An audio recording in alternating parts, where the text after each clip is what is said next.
παρακαλώ. Μα περίεργο πράγμα. Γιατί δεν μου αφήνετε να σε εξηγήσω εγώ. Άστε με να σε εξηγήσω με δύο λόγια, καταλάβετε αμέσως. Σας παρακαλώ. Μα συνέχεια δεν μ' αφήνεις να εξηγήσω. Πολύ ωραία, προσέξτε.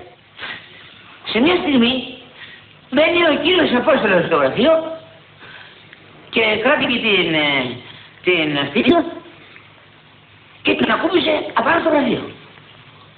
Εγώ μπαίνω αμέσως και χωρίς να τη δω, του τη μάτισα. Μετά ανοίγει την πόρτα η κυρία Ντόνα, μπαίνει μέσα, τη βλέπει πατημένη και την τρώει.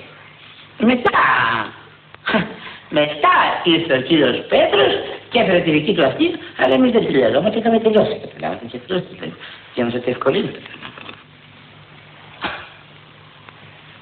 Τι στο διαφωνάψε και μίξε εδώ κατάλαβα.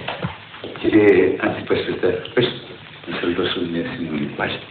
Ακούστε με εμένα, κάτι ξέρω. Το καλύτερο απ' όλα